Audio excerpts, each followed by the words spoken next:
Hey everyone, welcome back to another video on the channel. So today we have another sleeving photo cards video, and this video is going to be a little bit different from previous sleeving videos because the topic that I wanted to discuss today is going to be collection tips. So I've had a few folks comment on recent videos, essentially just asking a few questions about like, what advice do I have for collecting and what tips do I have for collecting?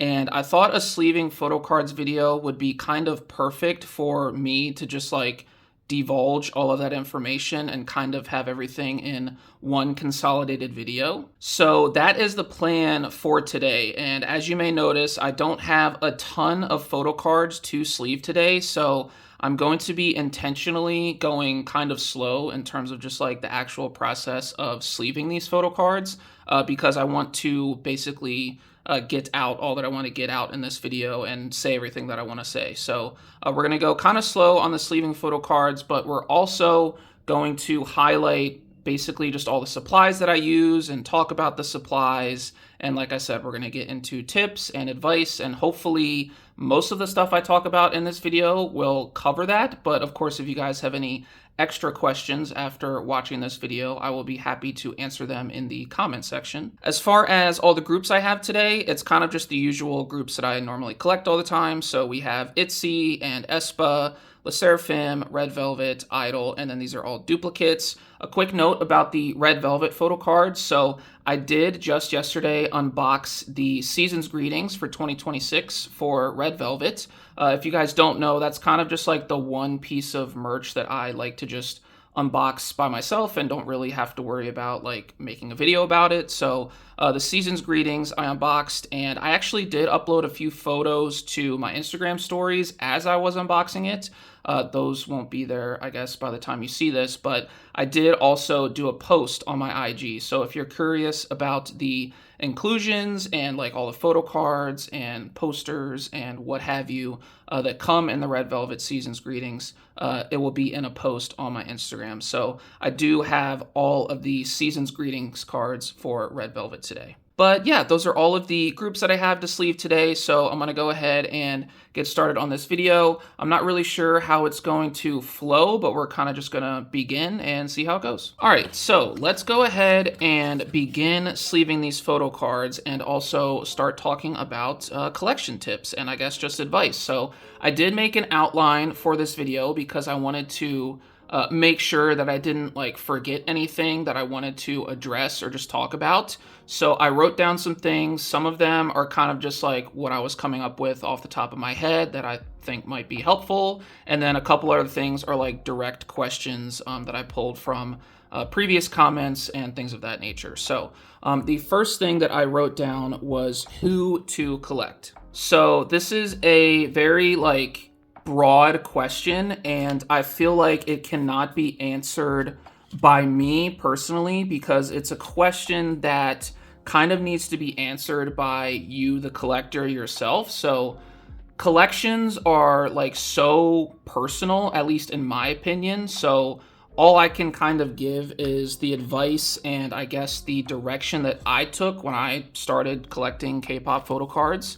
And the direction I pretty much took was just go after all of the groups that I regularly listen to. So it wasn't an immediate thing. It was definitely like a very gradual process. Like I did not wake up one day and was like, okay, I have to collect, you know, OT5 Red Velvet, OT5 ITZY, OT4 aespa, and OT5 i-dle. It wasn't like an overnight thing.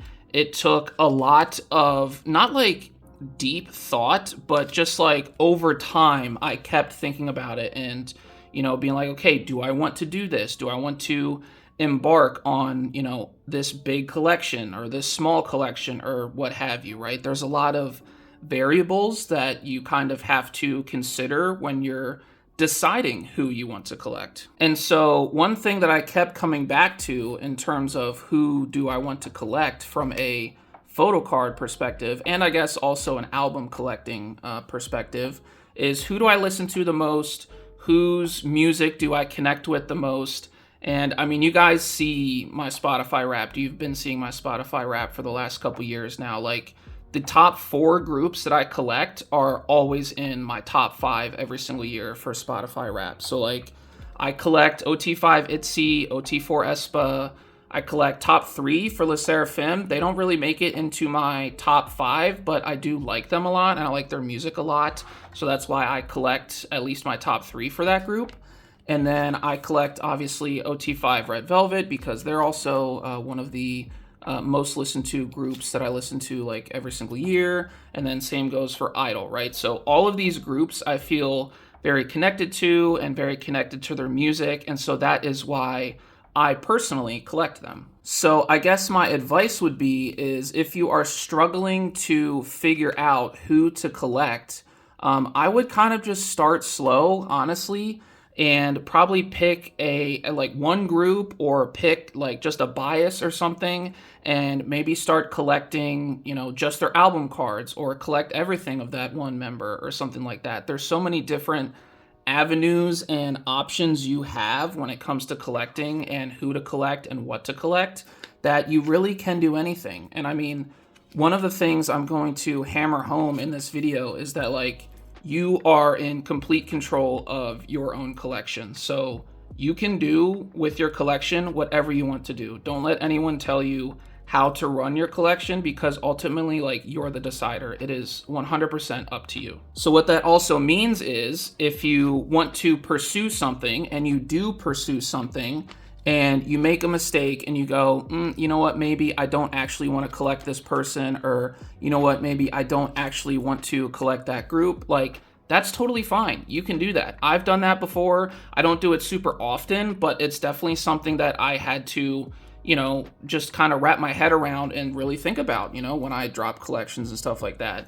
I don't make any like downsizing videos or anything like that, because I typically don't downsize, at least my collection, because I think so deeply and like so thoroughly about, okay, am I going to actually start this collection? And I haven't gotten to a point yet where I feel like downsizing is super necessary. And, if you are the type of collector where you think downsizing, once a year or twice a year or whatever it may be, because you kind of just like have fallen out of love with a group, or fallen out of love with a certain bias that you may or may not had, like, it doesn't really matter in terms of what you decide, because it's your collection and you shouldn't let anyone else like take that away from you. Like, you are the one in power to make decisions on your collection, and it's only you that can decide who you want to collect, because you can just basically decide, okay, like I said, do you want to collect groups? Do you want to collect a bias? Like, start small, start big, do whatever you want to do. And that kind of segues into the next thing that I wanted to talk about, which is how do you go about collecting? And once again, this is going to require a lot of decision making on the collector's part. So if you're watching this video on your part, and it kind of is, like I said, just a personal decision. So there's a lot of variables that you have to consider, and I'm going to go through these variables here in this video. So let's go ahead and do that. So first and foremost, and probably the most important variable on how to go about collecting, is you need to ask yourself the question, am I financially stable enough to pursue this? And if the answer to that is yes, then by all means, you can go ahead and do it. But if the answer to that is no, I would say you can still collect, because this hobby, like I said, there's so many different ways to do it. But you can just go about it in different ways. So there are collectors out there that just basically trade, and that's how they acquire photo cards. So they will buy albums, I guess, here and there, and then they'll kind of just like trade for their bias with another person, and that's how they collect photo cards over time. They don't do any buying other than the albums, of course, but no buying of photo cards or anything like that. It's strictly like just done through trading. You can do both, where you buy photo cards and also trade photo cards, and that's probably the most efficient way, I would say, in my guesstimation. I personally don't do any trading whatsoever. That's kind of just because I have like trust issues with strangers on the internet. So I'm not saying y'all are bad people. Like, if you're traders, like, please keep trading. I think it's great that there is a secondary market where people are just happily like trading their photo cards instead of selling them, for money and stuff like that. So I think that's totally cool, and I love that there's a trading community, and the trading community is, from what I see on like Twitter and Instagram and stuff like that, like so nice. And like I said, I think it's awesome that there's a trading community in the K-pop like card collecting space. It's just not something that I personally like to do. And part of that is also because there's so much that like goes into it. So if you start trading, you kind of need proofs, first of all, right? So what does that mean? What are proofs? So proofs in trading are basically pictures that you upload to your Instagram story and then create them as a highlight on your Instagram to basically show other potential traders or buyers or sellers or whatever that you are a trustworthy person. So what this is if like I buy a photo card from an Instagram seller, once I receive that photo card from that seller in the mail, I open the card that they send it in, I take a picture, I tag that seller, and then upload it to my story. And then because I tag that seller can then add it to their story and add it to their highlights and basically say, hey, here's proof that I'm a trustworthy seller. You can pay me for photo cards and I will send them. You won't get scammed by me. And then other forms of proofs are basically when you are interacting with a potential trade partner or I guess buyer. There are constant communications, I guess, in like DMs and stuff like that. Like I said, I haven't personally experienced this, but this is just like what I see on the internet. The buyer might ask for proofs in terms of like, okay, can you send me a picture of the photo card right now? And can you have it, can you write down your username like on a Post-it and put it next to the card and just prove to me that like, okay, the card is real? Or can you send videos to prove that the card is real? Can you put it in light to make sure it's real? Stuff like that, right? So that happens all in DMs even before like a card is sent out or mailed. And me personally, that's another reason why I don't do trading, because that's just too much. I don't know what the word is, just like rigmarole. It's just like too much effort to sell or trade a photo card to me. I'm kind of at the stage in my life where I feel like if I was younger, I might be more willing to do that. And especially if like budget was tighter, I would probably want to do that, obviously. But me at this stage in my life and at this stage in my like collection, I think that's just too much for me to do. So that's kind of why I personally drift away from trading. But that is absolutely something that you can do when you go about collecting. And another thing I would add in terms of just like, if you're asking yourself the question, am I financially stable enough to partake in this hobby? You want to decide also, okay, do I want to just collect photo cards or am I also collecting albums too? Because that kind of also dictates like what path you take along your collecting journey. So I decided I want to collect albums in addition to photo cards, or I guess photo cards in addition to albums, because albums is obviously the primary point of purchase, right? What do I mean by that? So what I mean by that is I'm not buying any photo cards before I buy the album for a comeback, right? So I think I mentioned this recently in a video, but there are ITZY tunnel vision cards that I have bought recently, only just recently, because I waited for me to get all of the tunnel vision albums in before I started buying any photo cards from that particular era. And the reason I do that is because I collect the albums and I want to see what my photo card pulls are before I go ahead and then go out and like buy all of the photo cards that I may or may not need. So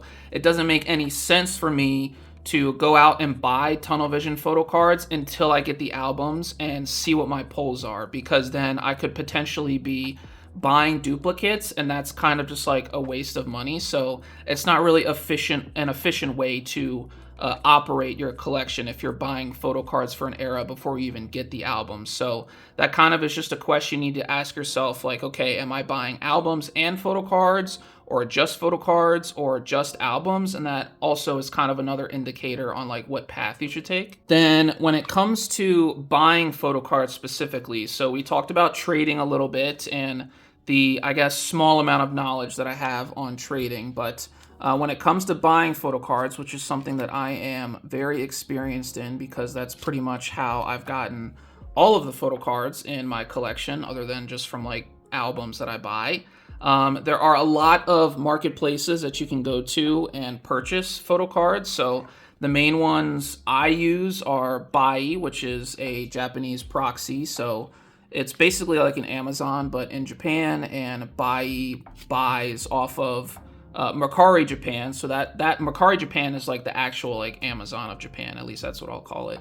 And i-dle is a proxy website that buys stuff off of the sellers in Japan, and then it gets shipped to i-dle's warehouse, and then i-dle then ships all the items to me in the United States. So that's one way to go about it, and I think that is, for me, at least a really good way to go about it, because for the most part, prices are a lot cheaper on Mercari Japan. So whether it be i-dle or other proxy sites, which, by the way, not sponsored whatsoever. I don't have any deals with any of these websites. But, you know, in addition to i-dle, there's Nyokyo, and there's also From Japan. And, like, I've also heard of a couple other proxy websites. So you can kind of just do your own research and figure out which one, like, you want to use the most. All of them have their pros and cons. i-dle I've been using very consistently for the better part of 5 years now, I think, and they've messed up maybe a handful of times, but not really too often. So I think for the most part, my experience with i-dle like has been a good experience. But then there's also a ton of other places you can buy photo cards from. So there's eBay, of course, and I sell like my duplicate photo cards on eBay, so I'm very familiar with that marketplace. And there are a lot of official sellers, and then also just like sellers that are like also other Kpop collectors, so they do this as a hobby, and they also sell duplicates and stuff like that. So you can find just random sellers like that on eBay.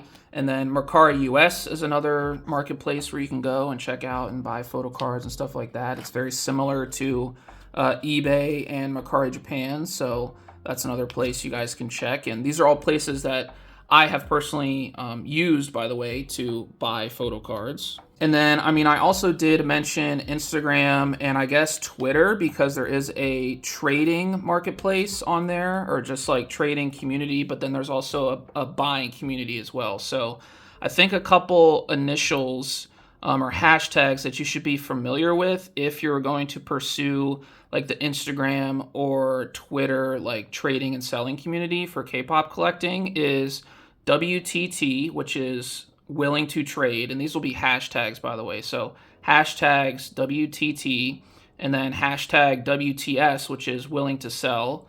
What's another one that I can think of? Hashtag ISO is in search of. So this is someone who is basically posting like a photo card or perhaps a couple photo cards, and they will say like, hey, I'm looking for these photo cards, so if you have them, please reach out to me. And then one recent hashtag that I've seen recently and actually looked up is Dwayor. So hashtag DWAYOR, which is deal with at your own risk.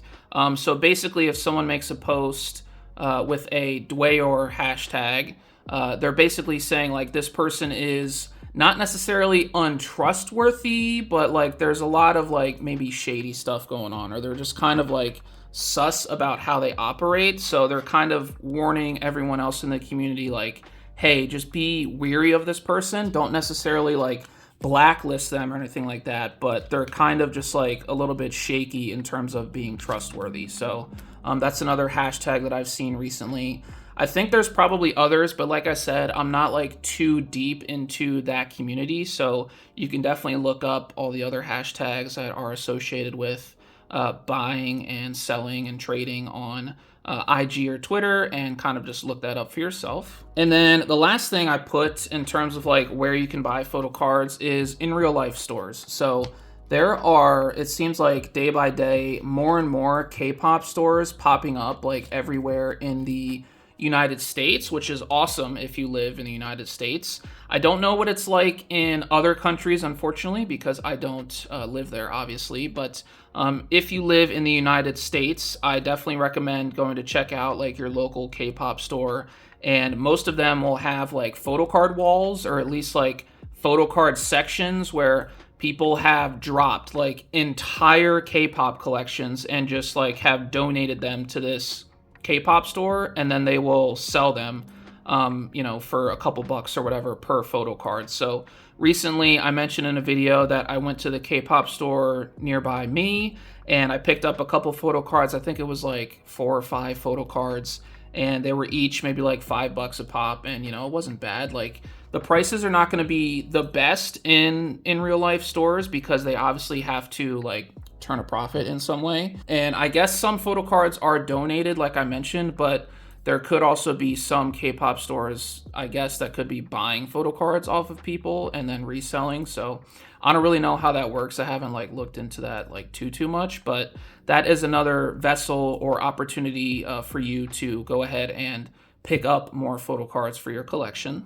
And then one more thing I also do want to mention that could be like a better, like cost-effective way to pick up photo cards is group orders. And so this is something that I also don't have any experience in whatsoever because I have never joined a group order. I've never run a group order or anything like that, but there are group order managers that basically run accounts for certain groups, and they basically buy a whole ton of albums based upon how many people join their group order. So what it basically shakes out to is a group order manager will, I guess, test the waters and see if they can get enough joiners to join their group order. Those joiners will pay the group order manager to then buy a whole bunch of albums for like the whole group. And what this basically is doing, it's doing 2 things. So the group order manager is basically, most times it's being run because they're trying to like win a fan sign or something like that. And the amount of albums that you purchase basically is like the amount of entries you have. So like the more albums you buy, the better chance you get at winning the fan sign and like meeting your favorite artist or whatever. So that's one reason why group order managers do group orders, because it's a lot of albums that they buy that they can, increase their chances at winning a fan call or something like that. That's not the only reason why group order managers like do that, but it's definitely like a big reason, I feel like. And then also for the joiners, when you join group orders, it is cheaper for them just to pay, this person who's doing the group order to basically, I guess, pick like whoever you want. Like if you have a bias, right? I know a lot of people like do group orders or they join group orders and they do like member claims. So they'll claim like every single photo card from an era for one particular member. And it's going to be a photo card from like every single shop or something or other.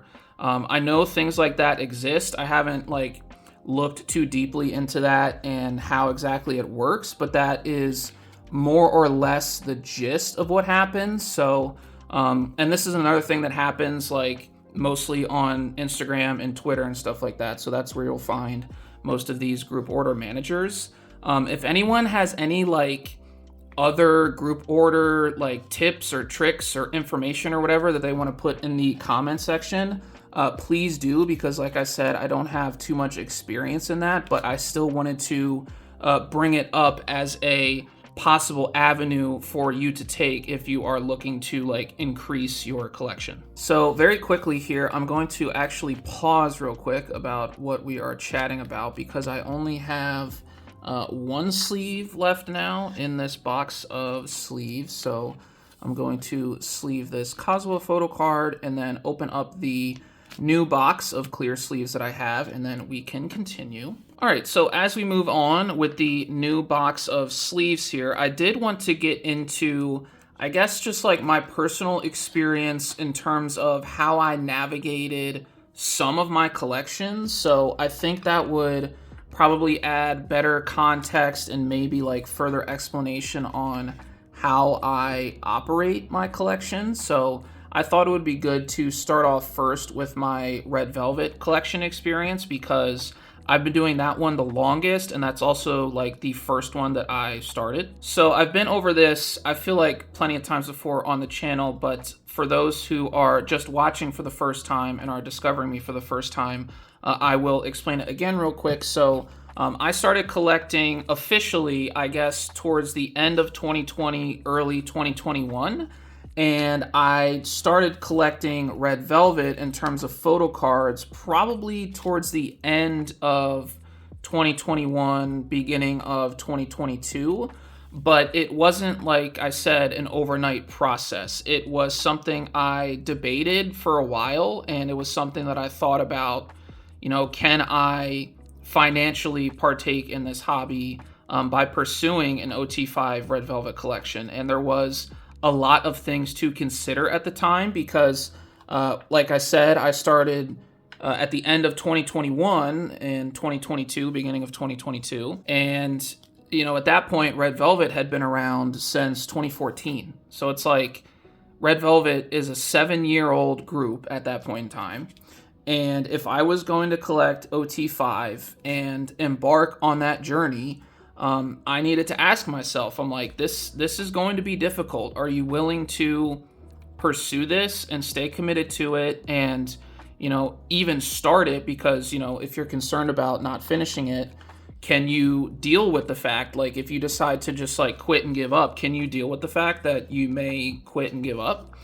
So I asked myself all these questions, and, as far as like how I went about deciding, like, yes, I want to do this, it was a gradual process. So first thing I did was buy albums of their comebacks at the time. So they weren't putting out anything group wise at the time when I first started. So like Wendy released Like Water, so I remember buying Like Water, and then Joy released Hello, and so I bought Hello, and I got a couple photo cards through those albums, but like not too much. It was less than 5 like per those releases. And then they came out with, did Queendom happen in 2021? I think Queendom happened in 2021. I feel like that tracks. I feel like it was August of 2021. And so when that happened, I bought Queendom albums, and my goal also was to back collect previous album releases. So I was like, okay, I was looking everywhere to try and just find old albums of all the Red Velvet releases. And I was like, okay, I'm going to start there. So my goal was actually, because I wanted to collect albums and photo cards, my goal was like, okay, I'm going to collect the albums first and then get my pulls, obviously, from those albums, and then we'll go from there. And so that's kind of how I went about doing it. It became a little bit more muddied when Red Velvet started releasing like current stuff. So I kind of came in at a time where they were on hiatus for like that year and a half or whatever, because Wendy had her fall and she had to recuperate and stuff like that, right? So they weren't doing any group activities between like the end of 2019 and then the end of summer, like 2021, right? So that's kind of when I came in. So that's another like variable to this whole like situation. So once they started to do current releases again, so like I said, Queendom, and then Red Velvet, or the Red Velvet Festival Finale 2022 or whatever it was called. It's Feel My Rhythm era. But whatever that was called, that happened in the spring of 2022. And so I was also buying those things at the time they were coming out. And I think Bloom might have also come out recently around then. I can't remember. But all of that was happening while I was also trying to back collect albums. And so my next thought was, all right, what can I do to help expedite my collection, but then also at the same time, like, have it be efficient? So I thought, okay, let me go ahead and see if I want to pursue my OT5 collection by collecting all of Silgi's photo cards, and see if I enjoy collecting my Bias's photo cards and collecting all of them for every single comeback that, Red Velvet had done up until that point. If I enjoy collecting my Bias enough to then move on to OT5, then I think that's what I'll do. And so that's what I ended up doing in that scenario. So then my Red Velvet collection was kind of getting worked on from like 2 different vantage points. So I was still purchasing old albums and new albums, so I was picking up photo cards that way. But then I was also picking up Silgi photo cards at the same time. And as that process was happening, I found myself like enjoying more and more just collecting photo cards and collecting the albums And obviously, like, pulling all like different members in all of these different albums, right? You collect those photo cards as you go as well. So I was keeping all of my album pulls and adding those to my collection. If I got any duplicates, you know, I would sell them off, and that's one reason I created my eBay, is to sell off all the duplicates and whatever, and maybe get some money back for, I guess, pulling duplicates and buying all these albums and stuff like that. So it was getting worked at, like I said, in two different perspectives. All right, so real quick, I made a bit of a mistake.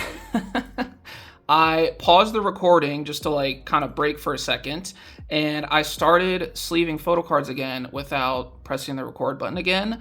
So I got through maybe like 3 or 4 photo cards, sleeving them, like talking, without recording it. So I have unsleeved those photo cards, and we were just about to start on Red Velvet, and I have no idea where I left off now. So I'm probably just going to resume and hope that I don't repeat myself and that it's still coherent. But yeah, I'm gonna try to make sure that I stay recording when I'm supposed to be recording now. So since I don't really remember where I was in terms of like where I left off before I paused the recording, I'm kind of just gonna get back into it. So Red Velvet, I was like buying their albums and getting photo cards that way.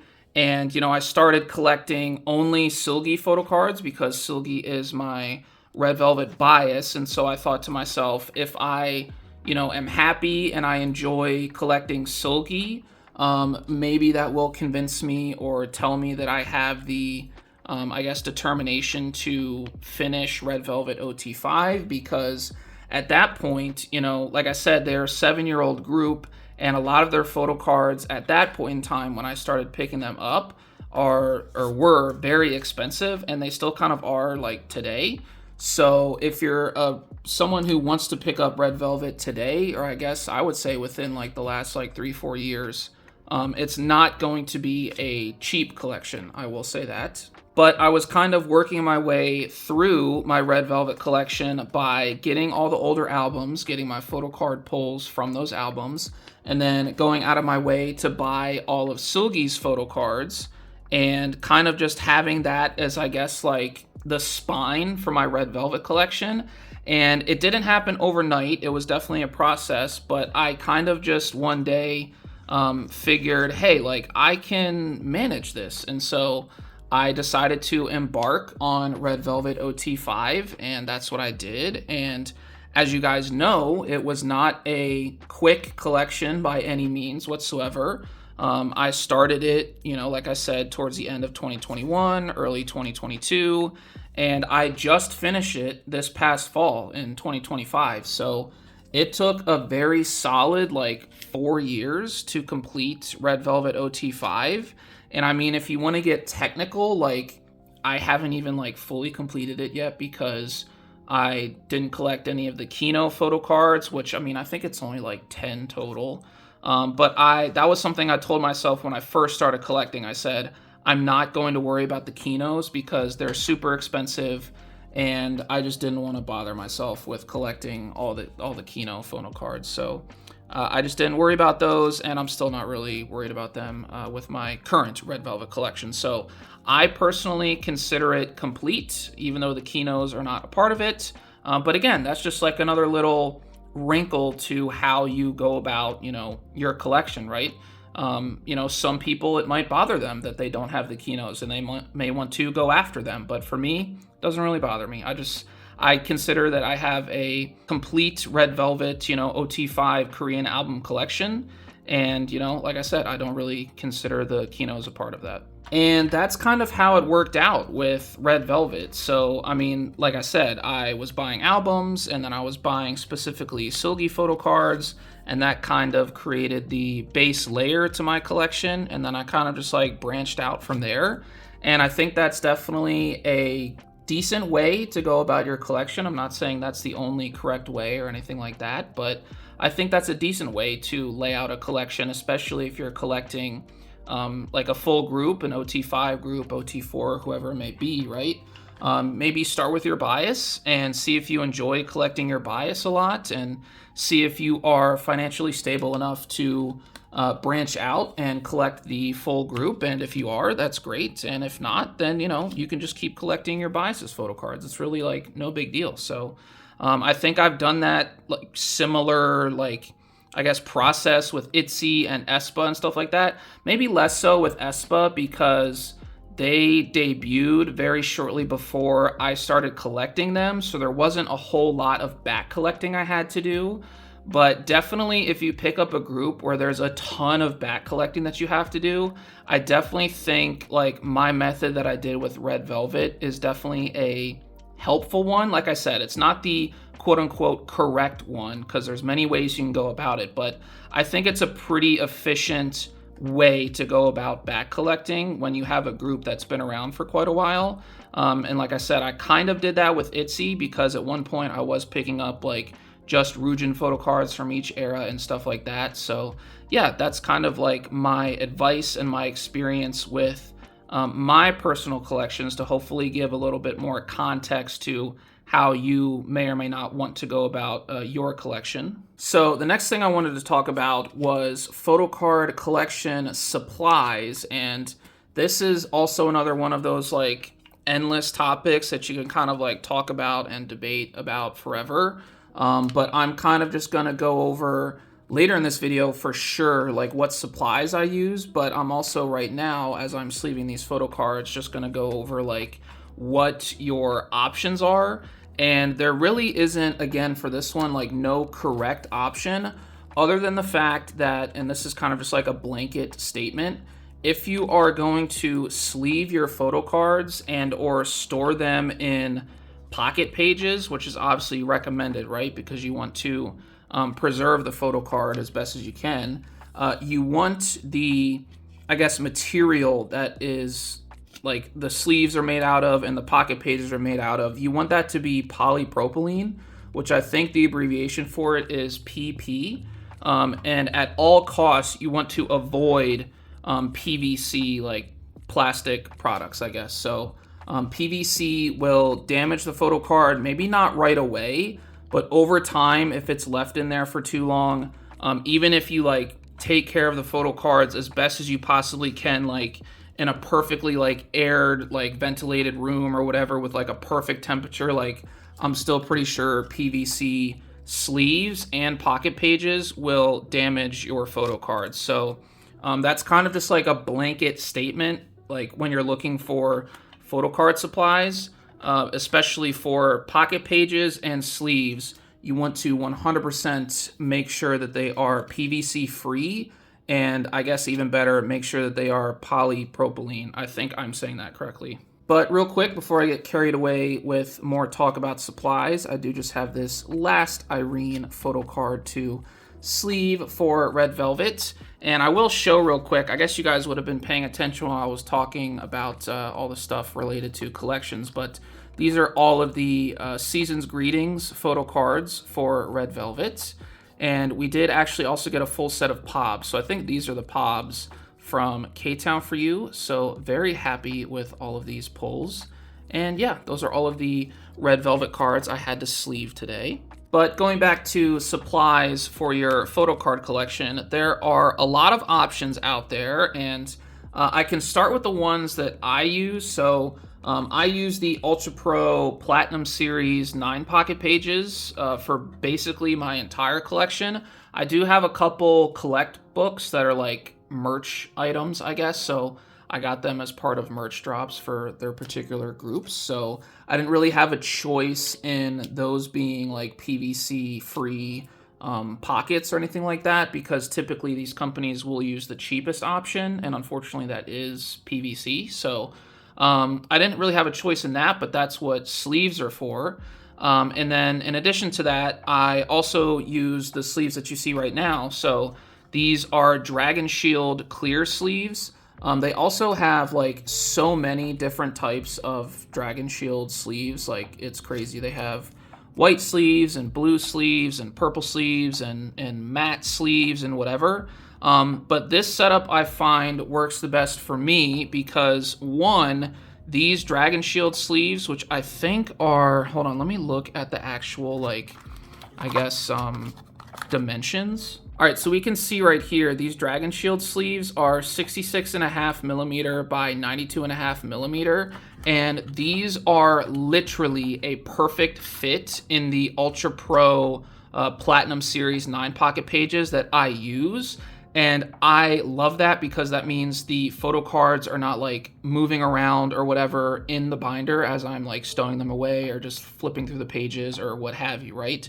They don't move. Sometimes they move like within the sleeve, but as far as like in the pocket, they're not really going anywhere. So I do like how secure they are, but there are also like many other options that you can use for both pocket pages and sleeves. So as we get into the duplicates pile here, there are a lot of retailers that basically are K-pop specific like collection retailers. So they sell sleeves and pocket pages and binders and just different stuff related to what you need for the K-pop collecting hobby for photo cards, right? So Meow Cafe is a really big one right now. I keep seeing pop up everywhere, and I was thinking when I begin my like Rujin and Giselle collect books that I would probably buy those products from like Meow Cafe. So probably buy the collect book, probably buy like the 4 pocket pages, and probably buy sleeves from Meow Cafe just to like try it out, because I personally have like been very curious about how their products are. And you know, I've heard really good things from other collectors in the community talking about how good Meow Cafe's products are. So I'm kind of just curious to try them out. And once again, this is not sponsored. None of these websites or anything like that have paid me to say anything. This is just my general opinion of them. But Meow Cafe is one spot where you can pick up supplies. I think there's another one that I've seen recently that's called Ultimate Bias. So they also have like binders and I think like sleeves and pocket pages and stuff like that. And then I honestly don't know if they're still around, because they were around a couple years ago, but I could have sworn I heard that like they went out of business, or maybe they just like stopped shipping internationally or something like that. And I mean, I could be wrong, but Prism Platinum is another one that I've heard of before. So they're another K-pop collection supplies website that sells binders and pocket pages and sleeves and stuff like that. And a lot of these places are taking it to the next level in terms of quality, but then also just like the amount of options you have in terms of sleeves, especially. I think Meow Cafe is like, from what I see, like really knocking it out of the park in terms of like the options you have from a sleeve perspective for all the photo cards, just in terms of like all the different colors they have and all the different styles, whether they're clear or matte or white, or you know, whether they're like the bordered sleeves or like they're hollow sleeves or what have you. Like they just have so many different options, which I think is like really awesome. And that's one of the reasons why I honestly, when I begin those collect books that I talked about earlier, so the Giselle collect book and the Rujin collect book, that's kind of one of the reasons why I want to try out Meow Cafe. But in terms of how I landed on the supplies that I use regularly in my collection today, I kind of like the flexibility that I'll say generic, but they're not generic, right? But what I mean by generic is like you can get them from anywhere, and I like having that flexibility to be able to buy these supplies from like any card collecting shop, period. So like these are items that are used for multiple card collecting hobbies. So you see these used by sports card collectors and Pokemon collectors and like Yu-Gi-Oh card collectors and stuff like that, right? So pretty much anywhere that sells like card merchandise or card supplies is going to have these Dragon Shield sleeves. They're going to have the Ultra Pro pocket pages. And I personally just like having that flexibility to basically order from anywhere, because it lets me, you know, compare prices on different retailers and marketplaces, and it lets me find like the best deal for those items essentially. And I will say the Dragon Shield sleeves in particular are like not cheap. They're definitely like the more expensive sleeves in terms of just like other sleeves that are probably like the same or, I guess lesser quality. I don't want to say lesser, but, like, I guess cheaper sleeves, the intuitive thinking is like, okay, if they're cheaper, they're a little bit like less quality, but the quality for these Dragon Shield sleeves is really, really good. And I mean, I feel like the price is justified because the quality is good. So yeah, that's kind of how I feel about that. And so that's kind of the reason why I don't like buy sleeves or pocket pages from Meow Cafe or like one of those other online retailers specific for K-pop like supplies and stuff like that, is because then I am just de facto locking myself into having them as my one and only supplier, and I personally don't love that idea. So like if I switch permanently over to Meow Cafe sleeves and pocket pages, I then have to permanently keep ordering from Meow Cafe for their sleeves and pocket pages. And like I said, I just don't love the idea of that, because I mean, like, I don't think it's going to happen, but like, what if one day they go out of business or something or other, right? Like, so many things can happen where I feel like with the Dragon Shield sleeves and the Ultra Pro pages, like, I can get those from anywhere. Like I said, any card collecting hobby shop is going to have those available. So I feel a lot more secure with the supplies that I use if I just go ahead and use, like, I guess the best available option. And so that's kind of what I've done with my collection. And you can kind of just think about how you want to go about it with your collection when you make that decision in terms of like, okay, what supplies am I going to use? And I mean, I will say there are like cheap options out there where I think there are PVC free, acid free, like pocket pages and sleeves that are available probably on like Amazon or something like that you can kind of just like look up yourself and see if they exist. And I would say if you buy like pocket pages and you want them to be like kind of cheap or whatever, because maybe you're trying to conserve money or whatnot, you could probably go after like PVC pocket pages, but 100% you should probably go after the acid free and PVC free sleeves, so that when you put the photo cards in the sleeves, the photo cards are protected by the sleeve, and then the sleeve, when you put it into the PVC pocket pages, they're still protected. Like it shouldn't hurt your photo cards because they're in the acid-free sleeve. Now, you still might want to check in on the photo cards every once in a while just to see nothing crazy is happening. But if you're trying to like maybe save a little bit of money and cut back or whatever, I would definitely say that is another option that you can go for. All right, so as you can see, we are completely done with sleeving all the photo cards I had today. But I did want to go into just one more thing before I actually show like all of the other supplies that I use. I wanted to bring up like organization and basically just like photo card templates. So one big thing that will help you in your photo card collection in terms of like just trying to stay organized is having photo card templates at the ready, so you know basically what photo cards to buy, what photo cards not to buy, and keep those basically as you buy things, keep those templates constantly updated so you never lose track of what you need or what you don't need. So I do have basically on my phone here, I will show my phone, and I have all of the photo card templates that I am currently using at this point in time. So some of the usernames will be like cropped out of here. That is not intentional because I never really planned on showing these. And I know like photo card template users like get kind of mad when people like crop out their usernames, and I totally get it,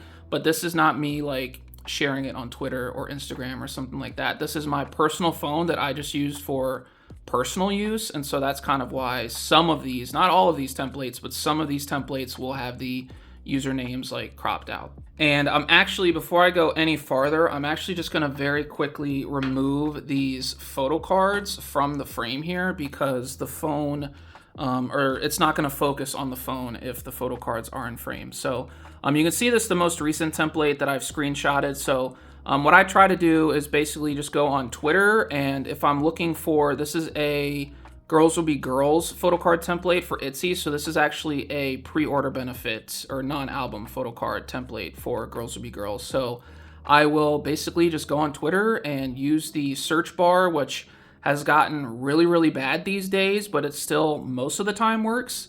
And I'll just search like ITZY Girls Will Be Girls photocard template, and 9 times out of 10, I will be able to find one like very quickly amongst all of the posts because, like I said, there's a lot of photocard template makers out there, especially for the big groups. I know the smaller groups can be kind of difficult sometimes, but I would hope that you would still be able to find one of the template makers out there for a smaller group.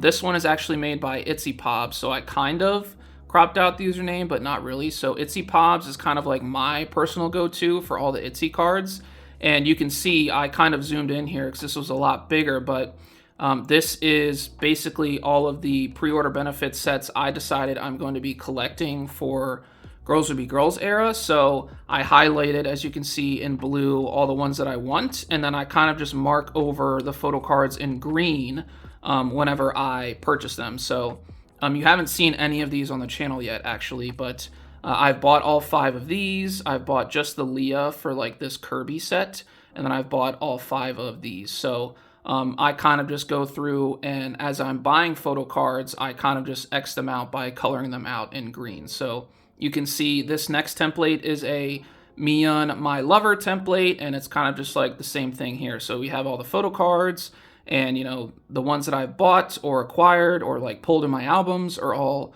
marked out in green. And so I know exactly what photo cards I need to get for the future, and I know what photo cards that I have already gotten. And so we have like another tunnel vision template here, and this is kind of just something that I would recommend using and getting accustomed to, because this helps your collections like so much. And this is actually funny because for Rich Man, I couldn't find like a reliable photo card template that's like OT4 with all of the non-album photo cards.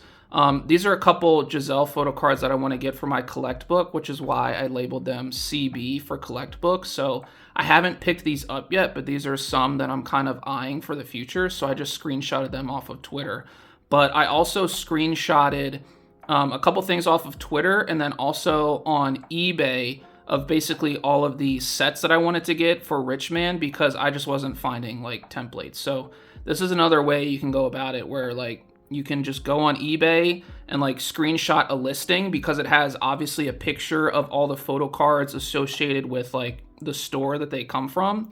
And so that's kind of what I did for Rich Man. And so that's how I'm going about finding those.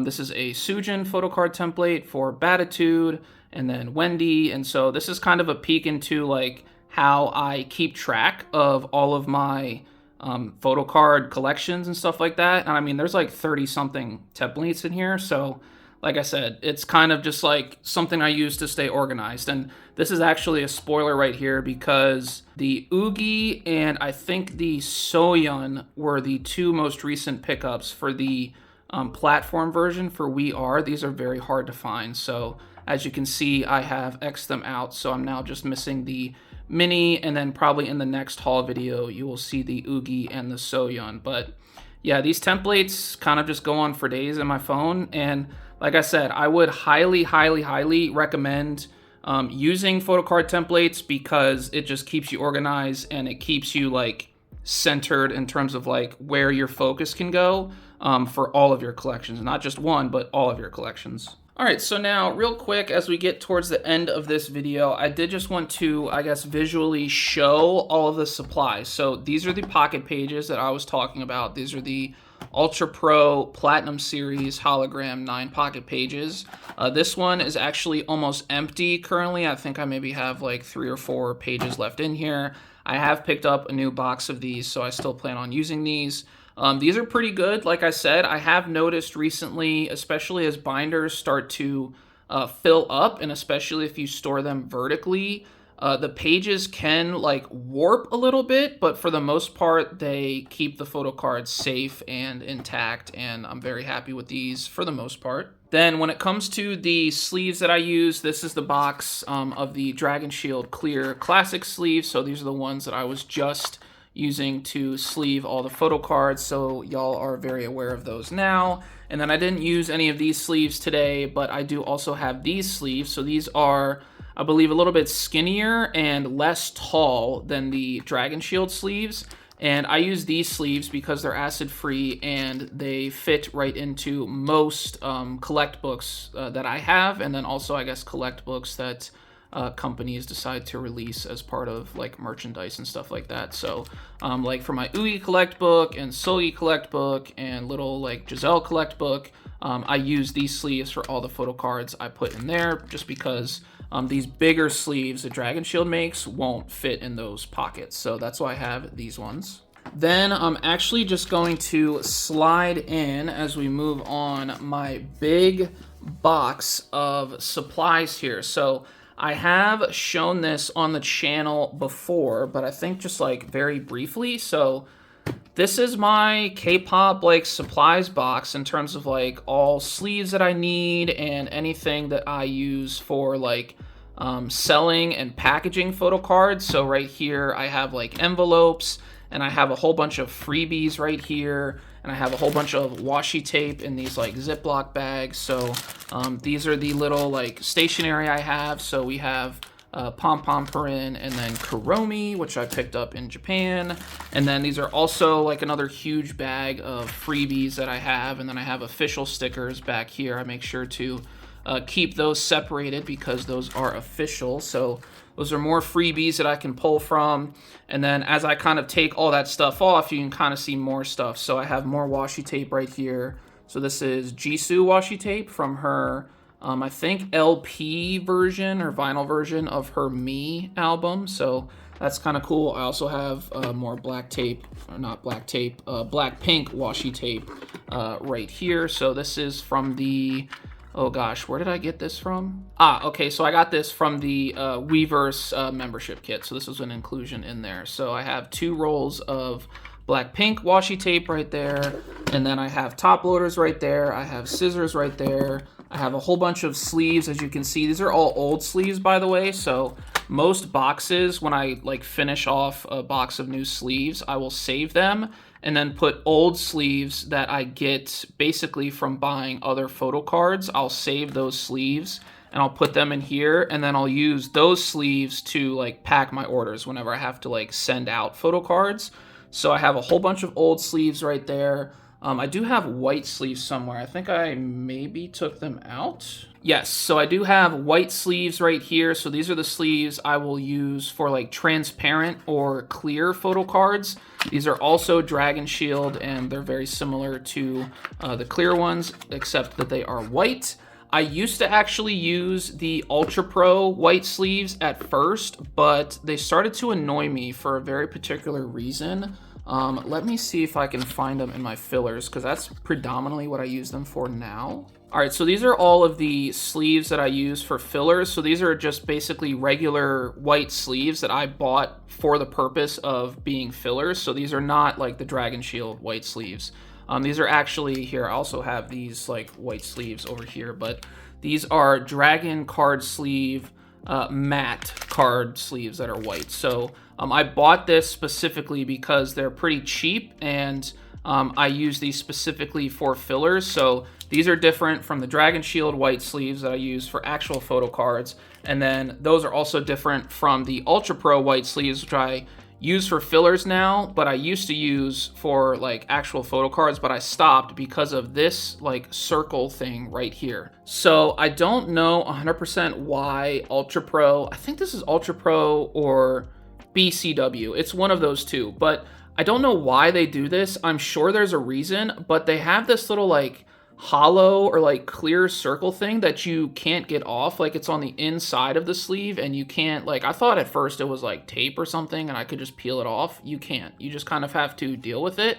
And so I feel like it most of the time obstructs the photo card. So essentially what I ended up doing was replacing all of the photo cards that require white sleeves in my collection. I replaced them with the Dragon Shield white sleeves right here. And I basically just use these weird sleeves as fillers now, along with the other sleeves that I just showed. So that's kind of what I do with fillers. You can use anything for fillers, in my opinion. If you just want to use pieces of paper that you cut up yourself and use them as fillers, that's cool too. That's probably more cost effective for sure. but that's kind of just what I roll with in terms of fillers. And you can see right here, I have a whole bunch of freebie Lomo card packs here. So we have ITZY cards and i-dle cards, and then a whole bunch more of ITZY cards. These are Red Velvet. These are ESPA freebies or Lomo cards. And then over here I have top loaders, and then I have even more sleeves that I still haven't even opened yet from the first time I bought them. I have little like pull tabs here just from like the grocery store. I have my calligraphy pen, which I use to write in my photocard orders when I package them. I have scissors here, and then I also have a whole bunch of stickers here over on the right that I can pull from, which I never really do, but I kind of just put them here as like an option if I ever want to do that. And then lastly, this box down here actually has a whole bunch of like the small sticky notes that you will see on my fillers when I have like binders set up, when I go through like storing photocard videos and my binders set up. That's where these sticky notes come from. So in this box here, there's a whole bunch of sticky notes that I can stick onto the fillers and write down whatever photocard is supposed to go in those pockets. So I think that's pretty much all the supplies that I use that I can like gather. You guys have seen my binders before if you've watched like any of my previous videos. I just use office binders, 3-ring office binders. Most of them are like 2.5 or 3 inches, so that's kind of what I just decided to go with. And I could find probably better quality binders, but it's another one of those things like I mentioned with the sleeves and the pocket pages I use. I just like having the freedom to, like, if I need to, just like run by a Staples or an Office Depot or even just the grocery store and just pick up like a random 2 or 3 inch binder, and then I'm like good to go. So I like having that flexibility, and that's why I use like regular office binders. But one last thing I wanted to get to before I get out of here for this video is go over the distinction, to the best of my ability, the difference between real and fake photocards, because that is something that someone has asked me very recently. And so I kind of just want to go over my thoughts and my ways of evaluating whether or not photocards are real or fake. So let's go ahead and get into that. All right, so to go through the difference between real and fake photocards, I have pulled out my ESPA binder because I feel like I have a very good apropos comparison, because I have a photocard that I deem to be fake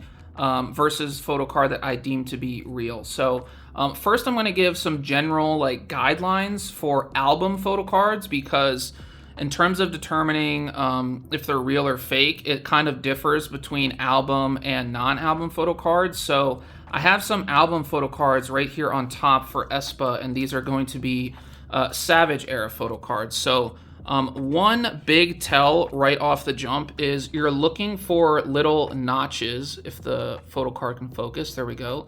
You're looking for little notches on the edge of the photocard. So they've actually gotten pretty good these days in terms of like, not necessarily hiding them, but I guess companies that make photocards now don't really have notches anymore, but you can still kind of see them down here. So like this is a little notch right here, and then this over here is a little notch, and then on the top here you can't really see them. I guess there's a little notch right here on the top that you can kind of see. So that's kind of a pretty solid giveaway that the photocard is real if you see any of those notches like on the outer edge of the photocard. Another thing that I'm looking at to basically determine a photocard is real is literally just the print of the photocard. So I will hold it in the light, and it's kind of like hard to explain, or I guess pick up on camera, especially with all of these faces in the background that are making my camera not focus.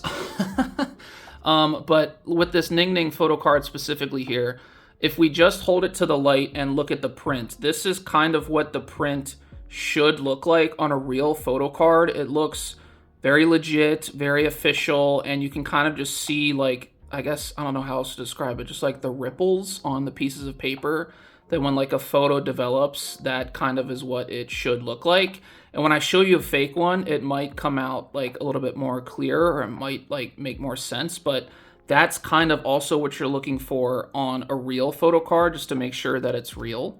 And then the last thing is kind of just making sure everything is like centered and not like zoomed in or zoomed out too far. So, I mean, this one looks pretty centered because it's obviously official, right? So the Savage logo is centered pretty good. The aespa logo is centered pretty good. The message looks like a size that like it should be. And then looking at this Ning Ning photo card, you know, if you look at the template, you can kind of probably guess that, okay, like this is a legit photo card given all the indicators that I've seen. So like the print looks official. It has little notches or the tabs on the edges of the photo card.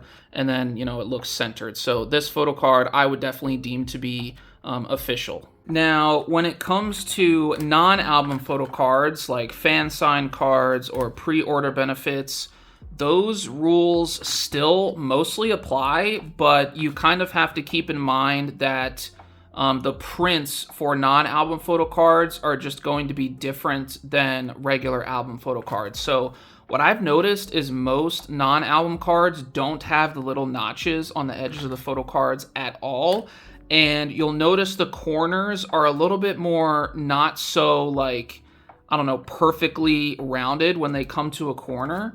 I'll have to see. I need to flip to, I think this is the page that I need right here. So I have this Karina photo card from Whiplash era. I forget what the store was, but I have this Karina photo card that I have deemed to be real. I bought both of them, but I have this Karina photo card, and then I also have this Karina photo card, which is supposed to be exactly the same, but I have deemed to be fake. So these are both non-album photo cards, and the non-album photo cards, I want to, I guess, maybe just go over real quick, like the difference between non-album and regular album. So on top right here is the non-album Karina that I was just referring to, and then right underneath her, I have this album photo card of Ning Ning, and I have them overlaid here because I want to specifically like reference what the corners look like. So you'll notice the non-album photo cards, the corners kind of don't fully line up with regular album photo cards.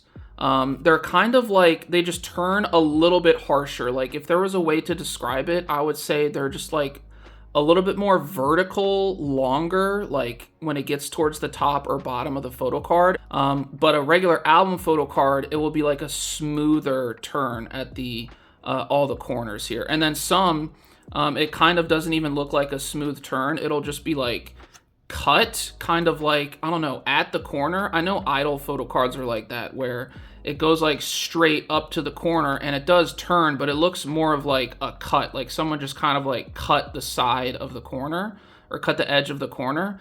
I don't really know if I'm making sense, but if like you kind of know what I'm talking about, then I hope you understand.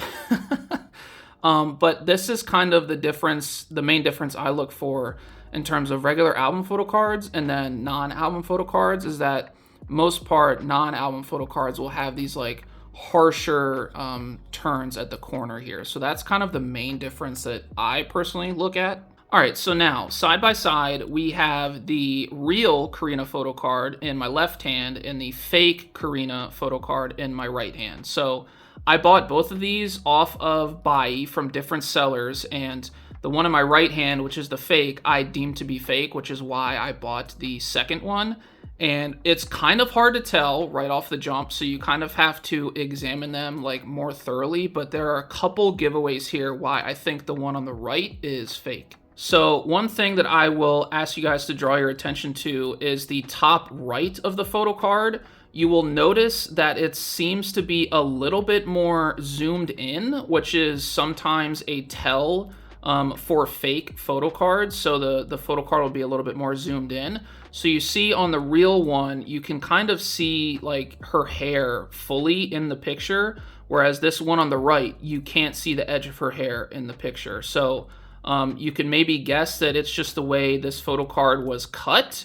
But I kind of see that, given everything that I've seen with all of like the discrepancies with this one in my right hand here, I kind of see that as a tell that this photo card on the right is fake. And you can also kind of see on the left photo card here, you can see the edge of her shoulder and like the outline of her jacket, where you cannot see that on this photo card on the right here. So those are like two small giveaways that I noticed like right off the jump. And then what I think is kind of a dead giveaway is just the color palette of both of these photo cards. So you'll notice over here, she seems a little bit more whiter, a little bit more natural colored, whereas this one looks, I don't know, a little bit more saturated, and just like the tone of her skin is a little bit different. The color of her hair is a little bit different, seems a bit, I don't know, unnatural, at least to me. So that's another giveaway in terms of just like trying to determine if something is real or fake. Just kind of take note of the tones and the color of the photo card. And then as we flip these over, this was the biggest giveaway for me, and that is the color of the back of this photo card. So the real one is still on the left, and the supposed fake one is still on the right. And you can see a very clear difference here in terms of the color on the backs of these photo cards. So the one on the right is a lot darker of a blue, and this one is a more like tealish color, turquoise color.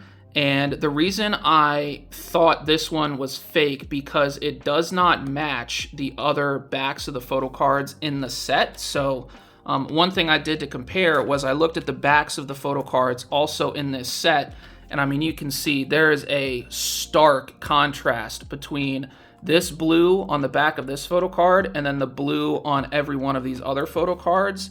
And then if I put the supposed real Karina in line with all the other photo cards, I mean, you can see this one matches very clearly with the other three. So that was also kind of a big tell for me to say like, hey, this is probably fake. And if we go even a step farther and look at the supposed fake photo card in like the reflection of the light here, you can kind of get a vibe of what the print is like if my camera would stay focused. But this is kind of what the print looks like on the fake one. And then if we look at the real one, let's take a look at what this print looks like. So they are actually, if I'm being honest, like very close in terms of the print. There's actually a little like surface level scratch on this Karina photo card, which I'm now realizing, but doesn't really bother me too much. But the print on this supposed fake one looks very legit. So I'm still like undecided in terms of if I truly think this is a fake one, but there's too many indicators for me personally that make me believe that this is not a real photo card, which is why I don't have it in my collection and I bought that other Karina photo card. And those are just a couple like tips on how you can spot fake photo cards. And one thing I didn't mention before is that the actual photo in the fake photo cards, most of the time will seem like out of focus or slightly blurry or something like that, right? So this photo card here on the left, which is the supposed real one, this one, it's a lot clearer photo. It's definitely like fully in focus. And then this one over here, if I can just hold it to the light here, it's very slightly blurry. You can just kind of tell if it's like up close. I don't know if the camera is picking it up or not, but that's another like small tell in terms of, okay, is this real or is this fake? And now I want to get into my i-dle Lomo cards, which these are 100% fake cards, obviously, because they're Lomo. But I wanted to highlight these because of the prints. So when I hold this to the light, you will probably be able to tell how the print looks very different. At least I can tell. Maybe that's just because of my experience, but it is very different from an official photo card. So this is not glossy, so it's kind of like, it's not quite matte either. So it's just like a different texture altogether. It's like strictly paper. But this is a very rough print. It's very linear. It like goes just like straight up and down. There's no like ripples or anything like that to it. It's just very linear and rough looking. And so if we look at that, which is a Lomo photo card, which is definitely a fake, and then if we go back to this Ning Ning over here, you guys will probably be able to see the difference where a real photo card has a lot more ripples, a lot more, I guess, just like uniqueness about it. I don't know if like when photo cards are developed or printed or whatever, if they're fully unique like fingerprints, but you can just see like more ripples in this photo card print. So that's one thing I also wanted to show in this video when you're paying attention to the prints of photo cards, because that's also a very clear indicator. If you see a photo card or you buy a photo card or trade for a photo card that has a print that is like super rough like this, chances are it's probably not a real photo card. So definitely be on the lookout for that. And I think that's kind of everything that I wanted to go over and highlight in this video as far as like tips and tricks or whatever. So let me go ahead and just find something to put in the last frame, and then I will get out of here. All right, so that is all I got for this sleeving photocards video / collection tips video for you guys. I hope most of the stuff I said was coherent. I know I was like stumbling over myself a couple times, and I even forgot to repress the record button again. So this video was kind of a wild ride, but I hope it was helpful. I hope some of you guys have a better understanding of like what goes into collecting. And like I said, most of it is just on you and the decisions you guys make, and that's part of what makes collecting fun, right? So your collection is not going to be the same as any other person's collection, and I think that's what the beauty of this hobby is. So you guys can definitely take the advice that I gave in this video and take with it what you will, but that's kind of just how I go about this collection hobby. And of course, if you guys, as I mentioned at the beginning of the video, have any other questions, comments, concerns, or whatever about collecting, definitely ask away in the comment section, and I will do my best to answer them. And yeah, so that's kind of it for this video. Upcoming videos on the channel, I know my next video will probably be a storing photocards video, so definitely look forward to that. And after that, I am getting pretty close to having to ship out my most recent buy haul, so I will be shipping that out soon, and that'll probably be the next video after the storing video. And then, to be honest with you guys, I really don't know what's going to come after that. Maybe just another sleeving and storing video after that. But yeah, there's not really a lot of comebacks right now. You guys may have noticed i-dle still hasn't announced officially, you know, their comeback, which was supposedly happening this month in January. I'm not really sure what's happening with that. But Miyun did say, I think on Bubble or Instagram or something today, that we don't have to wait that much longer. So let's keep our fingers crossed that we indeed do not have to wait that much longer for i-dle to come back. And yeah, because, you know, then I'll move on to unboxing all the i-dle album versions that they release. And so that'll be another video that we have to do. But for right now, in the short term, I'm kind of just looking at a storing photocards video followed by a photocard haul. But with all that said, I'm going to wrap this video up and get out of here. But before I officially sign off, I do just want to say I hope you guys are staying happy, staying healthy, and staying safe in this just like unprecedentedly like crazy time in the world with everything that's happening and going on.